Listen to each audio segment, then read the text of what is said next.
yang sangat penting, yaitu pemusnahan barang bukti narkoba hasil bekerjanya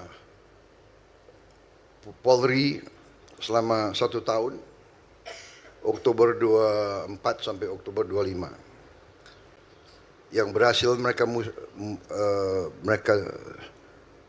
sita rebut adalah 214,84 ton, yang nilai uangnya adalah 29,37 triliun rupiah.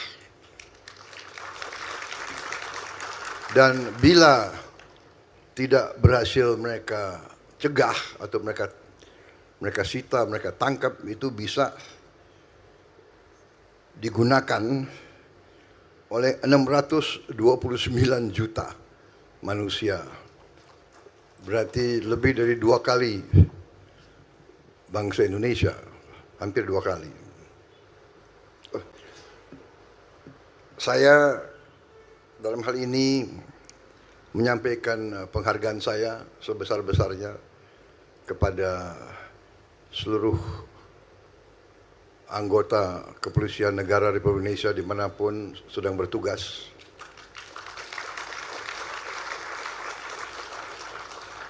Memang sewaktu saya menerima mandat sebagai Presiden Republik Indonesia, bahkan sebelumnya waktu saya menyusun program saya untuk maju ke rakyat,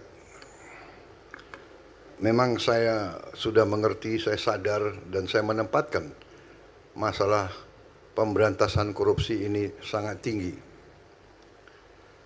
Dan memang saya sadari bahwa segala ancaman terhadap bangsa dan negara, ada yang di depan mata, ada yang secara fisik, ada ancaman secara militer, ancaman secara psikologis, ancaman secara politis, ancaman yang besar dan tidak kalah bahaya adalah ancaman narkoba. Narkoba ini merusak masa depan bangsa. Tapi memang dalam pemerintahan ada hal-hal yang harus kita selesaikan dahulu, Masalah utama waktu saya menerima tugas sebagai presiden, masalah utama yang saya lihat adalah kebocoran kekayaan negara. Apapun yang kita inginkan, mustahil kita capai kalau kekayaan kita tidak kita kuasai, tidak kita kelola. Kekayaan itu ibarat darah di suatu badan. Kalau darah kita bocor, mengalir, sekian cc, di ujungnya manusia badan itu mati. Sama, suatu bangsa, suatu negara itu sama ibaratnya sebagai badan. Dan darahnya itu adalah kekayaan. Darahnya itu wealth, sumber daya. Sumber daya ujungnya menjadi uang. Tapi uang sumbernya itu dari sumber daya. Kalau sumber daya kita bocor, darah kita hilang. Kalau hilangnya terus-menerus, tahun-tahun, bertahun-tahun, berdekade-dekade, sudah pasti, saudara-saudara, tidak usah orang pinter, tidak usah S3, untuk di ujungnya kita akan gagal sebagai suatu bangsa. Karena itu, di awal pemerintahan saya berusaha untuk pertama mengerti, mencari, memahami di mana kekayaan kita semuanya.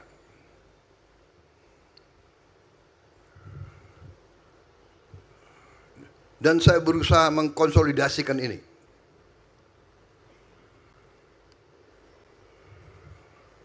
Sehingga waktu itu saya sampaikan kepada Kapolri. Kapolri, tugas utama polisi sekarang saya letakkan di pundak Anda. Saya sampaikan ke Kapolri. Saya minta Kapolri 3 hal Anda yang memimpin untuk saya. 1, pemberantasan narkoba. 2, penyelundupan. 3, judi online. Di awal pemerintahan saya hormati Anda. Saya tidak cawe-cawe, saya tidak titip satu pun pejabat, saya tidak titip. Benar, Kapolri?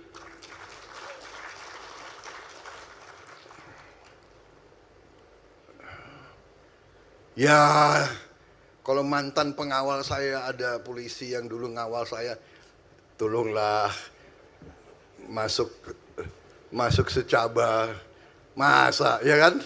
Itu sah, boleh dong. Saya titip, ini bintang baik, ya jadikanlah perwira capakan. Dari ratusan ribu aku titip berapa? 2-3 orang, ya kan? Mantan pengawal saya ada motoris saya polisi sekian tahun, loyal. Dia pertaruhkan nyawa loh. Motoris itu mempertaruhkan nyawa di hujan. Aku tuh di mobil, aku lihat, waduh hujan deras, dia pertaruhkan nyawa dia. Jadi ya saya ngaku lah, tapi itu sah.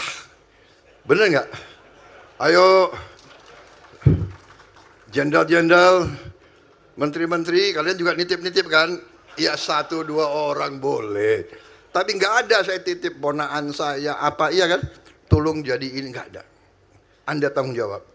Hanya saya minta 3. Karena saya fokus tadi, saya mau cari di mana ini kekayaan negara ini. Iya kan? Alhamdulillah polisi kerja benar, ya kan? Dan beginilah, kita buka-bukaan. Saya ini orang yang selalu, ya kan, nggak mau basa-basi. Polisi selalu dijelek-jelekin, selalu dimaki-maki, ya kan? Di mana seluruh dunia? Karena memang polisi tugasnya menertibkan, ya kan? Kita, saya juga waktu muda dulu, nggak sekarang. Kalau lampu merah, ada polisi nggak? Cum. Salah, saya ngaku, saya nggak benar. Polisi tugasnya tertibkan. Kita salah, kita dongkol. Macem-macem, polisi kok ngumpet di gelap-gelap, nunggu saya salah. Kenapa kau salah? Iya kan? Berarti kau hanya mau tertib kalau dilihat. Nah ini tidak benar. Kemudian pastilah dalam kors yang ratusan ribu ada yang nggak benar, itu ada. Kita tidak tutup. Saya mantan panglima, saya tahu anak buah saya juga ada yang nakal, ada yang brengsek, ada yang, ya sudah, itu tugas kita. Saya ambil contoh begini, kalau ada sekolah, muridnya ada yang tawuran, apa sekolahnya salah? Apa guru-gurunya semua salah? Ini anak mungkin memang ya bandel, ya harus ditindak. Dan saya kira institusi-institusi kita, apa polisi, apa tentara, apa kejaksaan, semua tidak ragu-ragu menindak anggotanya yang tidak tertib. Saya percaya itu. Saya percaya itu. Tetapi memang polisi pekerjaannya nggak sering dilihat. Tidak sering dilihat. Bagaimana kita mau mencegah penyelundupan narkotika lewat sampan-sampan, lewat kapal nelayan di ribuan pelabuhan tikus, saudara-saudara. Karena itu kita hadapi, kita atasi dengan tradisi kita, dengan budaya kita, yaitu bersatunya suatu bangsa. Jadi saya ingatkan di mana-mana, tentara harus jadi tentara rakyat, polisi harus jadi polisi rakyat, sehingga rakyat nanti yang jadi mata dan telinga, rakyat yang lapor ke kepala desa, kepala dukuh, Pak, tadi malam jam 1 ada perahu yang merapat, ada kapal yang merapat. Enggak ada kapal mau mendarat jam 1 malam di pantai yang sunyi, ya kan? Enggak ada. Niatnya pasti brengsek. Kalau dia niatnya baik, dia akan mendarat ke pantai ya waktu terang. Jadi ini masalah di seluruh dunia. Bahkan sekarang ada modus si kartel narkoba punya kapal selam, saudara-saudara. Dia punya kapal selam. Jadi saudara-saudara, saya menyampaikan penghargaan saya, terima kasih kepada Polri. Memang 1 tahun